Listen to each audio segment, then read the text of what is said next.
Здравствуйте, друзья! Сегодня после очередных тяжелых испытаний и решения проблем по лечению нескольких больших собак и поиску денег на корм и на лечение, когда остаешься опустошена и выжата этой безысходностью, решила выпустить ролик хоть о чем-то хорошем. Это наше пристройство, выстраданные кровью и потом. Сначала о малыше. Спасала я его в далеком 2015 году, было ему месяцев 6-7. Тогда я еще новичок в собачьей теме, почему-то взялась спасать сразу и много. 9 обычных, почти не пристраиваемых, чепрачных, немолодых собак. Жили в Москве в гаражах в конце парка на Вернадке. И вот гаражи сносились под строительство жилого комплекса, а собак было велено убрать, по-тихому пристрелить. С этого все и началось. Прошла с ними огонь и воду. События были яркие, тяжелые для меня, новые, ведь я не собачница. Уже тогда думала, куда же я попала. Собаки не пристраивались, и я кричала «караул». Долгие-долгие 4-5 лет, пока нас не погнали с той земли в Московской области, где они в итоге проживали на птичьих правах. И только в 2019 году сдвинулось что-то с мертвой точки. Хоть кого-то начала пристраивать, когда появились свои каналы по пристройству. Иначе никак. Итак, сегодня о малыше, который был спасен мной в 2015 году и прожил у нас то там, то сям 11 лет. Сначала стеснительный, робкий, гонимый своими собратьями, всегда оставался в стороне, не участвовал в драках и потасовках, не был лидером, не яркий, чем-то особенным не выделялся. Только передержка хвалила за золотой характер. Делали ему и фотосессию, и чистили зубы, пытались пристроить. Но, увы, никому не западал в душу, и золотой характер никого не пленил. Siehst du, jetzt wird man sitzen und wird alles beobachten. Okay? Alles beobachten. Ja, und jetzt guckt man ein bisschen verschämt weg, gell? Das Handy ist ein bisschen ungeheuer, gell? Да уже и отчаялись его пристраивать. И вот только сейчас, спустя 11 лет, благодаря Алле, живущей в Германии, и у которой живут 3 наши якутские собаки, и многим нашим она проложила дорогу в счастливую жизнь. Благодаря ей нашлась семья и этому малышу. Взяла его добрая женщина, у которой живут несколько возрастных собак. Вы знаете, есть люди, которые берут собаку, чтобы скрасить ее жизнь в возрасте, подарить счастливую старость, чтобы собаке компенсировать то, чего она не видела в жизни, у которой не было детства, не было игрушек, заботливого хозяина. Огромное-огромное спасибо за такой подарок судьбы в таком возрасте. Пристроить собаку дорогого стоит. Спасибо Алле за участие в его судьбе. Спасибо Эльке, это хозяйка, что обратила внимание на малыша, поверила, что он реально хороший. А теперь она передает приветы и очень-очень хвалит его. И мы знали это, что проблем с ним не будет, что им будут довольны на все 100. Спасибо огромное Алле и Эльке. И у нас еще есть такие собаки, которые внешне не привлекут вашего внимания, но которым не останутся довольны хозяева на все 100. За них мы уверены. Это собаки-ангелы. В частности, упомяну собаку Лину.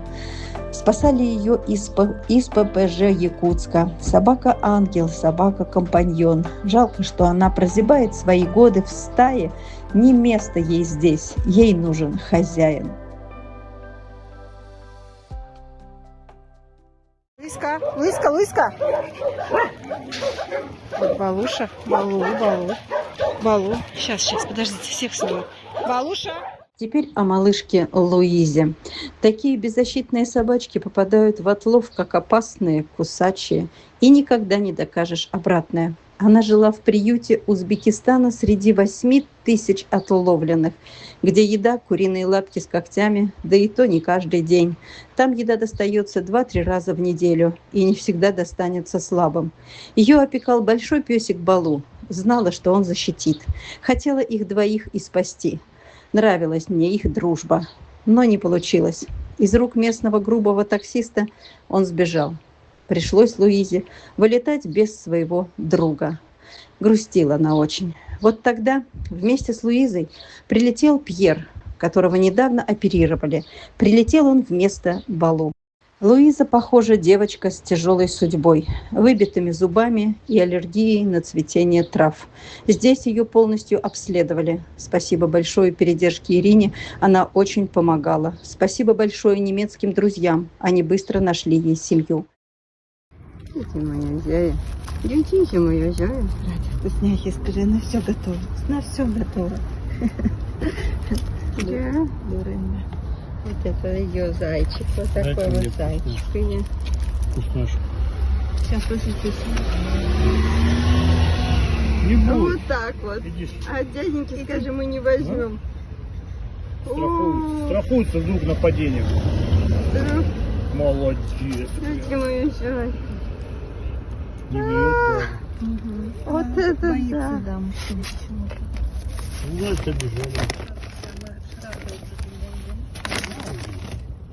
Ай, мать. Баночки.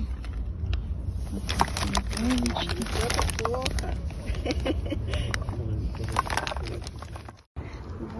Вот. Вот так надо нашу Луизу любить, как Ира нас любила. Да. Вот. Моя хорошая. И вот так судьба распорядилась, вырванная из ада, из 8000 душ, из Узбекистана, прилетевшая в конце зимы, не засиделась у нас, а уехала к доброй женщине в Германию. Она очень ее хвалит и дарит ей ласку, в которой так нуждается девчушка. Она так и льнет к человеку с первых минут, ища у него защиты, ласки и нежности. Будь счастлива, малышка Луиза. Мы тебя успели все очень здесь полюбить. Теперь о нашей девочке, приехавшей поездом 2 года назад из Бурятии в числе 12 других собак. Вы помните, о их спасении был ролик. Многие разъехались уже по домам. Периодически рассказываю о пристроенных. Теперь вот о девчушке Хасе или Милка. За 2 года сменила 4 передержки. В итоге передержка с социализацией здорово помогла ей научиться жить в квартире, в доме, ходить на поводке. Ушли страхи, научилась мыть лапы, дружить с другими собаками, без ссор, играть. Все эти навыки помогли и пристроить собаку, найти ей дом. Уехала второй собакой в семью, уже обученной и подготовленной.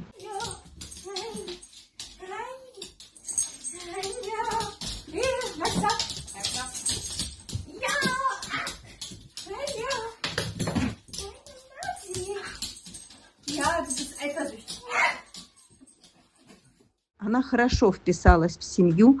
Теперь двоим с Бачулем весело, и наша Хася счастлива. Далеко позади Бурятия, где она шла на усыпление, позади скитания по передержкам. Теперь жизнь – праздник. Будь счастлива, Хасюля. Мы очень старались. Друзья, у нас, если при больших-больших стараниях, при наличии оплаченных титров, все равно собаки худо-бедно разъезжаются по домам. Например, за апрель уехали 4 собаки, а за май 9. Итого за 2 месяца 13 собак. Но это когда наперекор всему и порой вместо корма оплачиваешь и титры тоже. Иначе так бы и сидели у нас и 13 собак, и все уехавшие тоже. Титры – это как еда, важнее всего. Друзья, у нас есть еще радость. 2 выбирают в Эстонию и в Германию на пристройство. Титры у них есть, я позаботилась об этом заранее. А вот дорогу надо оплатить частично. Это Дана, наша вылеченная, выстраданная лабрадорша. Ее берут на пристрой в Германию. И это счастье. За нее всего 200 евро. Но оплатить надо это полцены. И это Жак из Черкесска, приехавший год назад, красивый, кудрявый, у нас просидит до старости никому не нужный, а там пристроится за месяц, как пристроился Азур и Жан, о которых я вам рассказывала. У них нет финкураторов. Пожалуйста, я вас очень-очень прошу, давайте поможем уехать еще 2, которых выбрали. Машины сейчас бывают редко, поэтому надо, чтобы они уехали в июне. Пожалуйста, прошу вас, давайте соберем им 300 и 200 евро.